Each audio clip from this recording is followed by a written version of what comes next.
Assalamu alaikum warahmatullahi taala wabarakatuh. Takulandirani pano pa alislamu dina la fifa walfadila nthawi zonse mumakhala ndine yemwe uja yemwe ndimakupatsirani nkhani zosiyanasiyana, nkhani za aneneri, nkhani za maswahaba ndi nkhani za Islamu zosiyanasiyana. Lero lino tikhala tikupatsirani nkhani yomwe idapangitsa mtumiki Muhammadin sallallahu alaihi wasallam kutulutsa misozi, ndipo iyi ndi nkhani ya mnyamata wa zaka zochepa kwambiri, zaka 16, yemwe dzina lake adali Thalaba mwana wa Abdurrahman. Thalaba adali mnyamata wamba, koma iye adali khadimun nabii, wotumikira wa mtumiki Muhammadin sallallahu alaihi wasallam. Nthawi zonse ankakhala chifupi ndi mtumiki Muhammadin sallallahu alaihi wasallam. Akuti mu tsiku lina mtumiki Muhammadin sallallahu alaihi wasallam adamutuma Thalaba kugwira ntchito ina yake, ndipo ali munsewu adadutsa pa nyumba ina yomwe chitseko chake chinali chotsegula pang'ono. Akuti monga mwa nthawi zonse mnyamata mwa masewera achibwanabwana, iye adangosuzumira pa chitseko paja, ndipo mwadzidzidzi mphepo yomwe inkawomba idatsegula kukulitsa chitseko chija ndi kutsegula khomo la bafa lomwe lidatsekedwa ndi nsalu. Ndipo Thalaba anaona mzimayi akusamba. Nthawi yomweyo Thalaba anachita mantha, anatsitsa maso ake pansi, koma mtima wake udayamba kugunda kwambiri.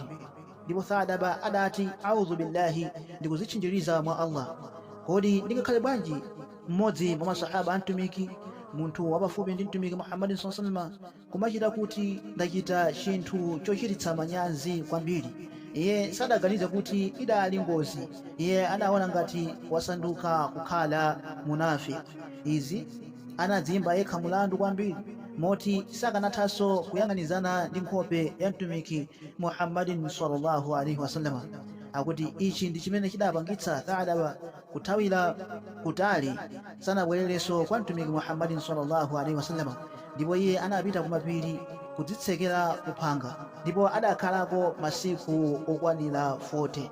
Ndipo mtumiki akadzuka tsiku lililonse amafunsa kunena kuti aina Thalaba, kuti ali kuti Thalaba, amene palibe amene amadziwa.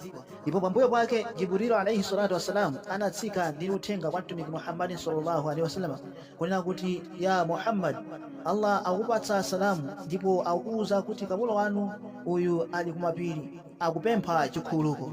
Ndipo mtumiki anatuma Umar komanso Salman al-Farisi radiyallahu ta'ala anhuma kuti akamufunefune. Ndipo Saidina Umar komanso Salman al-Farisi atayamba kumeneko anakumana ndi mbusa wina wankhosa, ndipo Umar adafunsa kunena kuti kodi wamuona kunyamata wa zaka zaichepere 16 akudutsa kuno? Ndipo mbusa uja adati, kodi mukunena za nyamata yemwe amazitcha kunena kuti othawira moto wa Jahannam?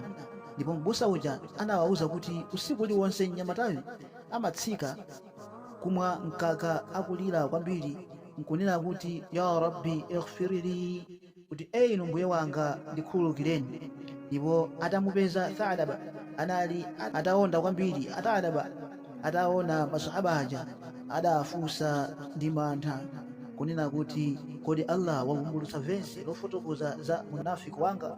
Ndipo Sayyidina Umar adati, ayi Thalaba, tiye kwa mtumiki Muhammadin sallallahu alaihi wasallam. Ndipo atabwerera kwa mtumiki Muhammadin sallallahu alaihi wasallam, atafika ku Madina, mtumiki adabwera kudzacheza naye.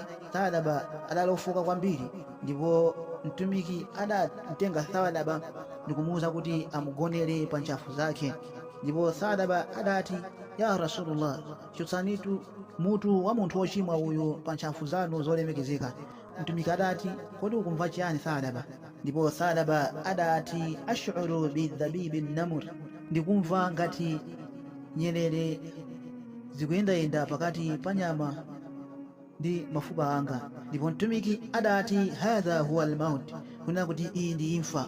Nthawi yomweyo Thalaba adawerenga kalimatu shahada nati, ashhadu an la ilaha illa Allah wa ashhadu anna Muhammadan rasulullah. Ndipo anasiya kupuma, ndipo imfa yake idali yomweyo. Ndipo akupita kumanda kukaika maliro ake athalaba, mtumiki Muhammadin sallallahu alaihi wasallam akaenda kugwiritsa ntchito zala zake zakusonga. Ndipo Saidina Umar adafunsa nati, ya Rasulullah, chifukwa chani mukuyenda choncho? Ndipo mtumiki adati, ya Umar, wallahi sindingathe kuponda pansi bwinobwino chifukwa cha unyinji wa angelo omwe abwera kundipelekeza thalaba. Abalanga okondedwa Allah subhanahu wa ta'ala, izi ndi zomwe zimachitika kwa munthu womuopa Allah ndi mtima wake wonse. Abalanga okondedwa Allah subhanahu wa ta'ala, phunziro lalikulu mu nkhani yathu lero lino, tiyeni timuope Allah subhanahu wa ta'ala, tiyeni tibwerere kwa Allah subhanahu wa ta'ala, tilape mu nthawi imene tazindikira kunena kuti talakwitsa, taphwanya chilamulo cha Allah subhanahu wa ta'ala. Timpempha Allah atipange khala mgulu la anthu olandira tauba yathu, komanso munjira atike munjira yongoka. Wassalamu alaikum wa rahmatullahi ta'ala wa barakatuh.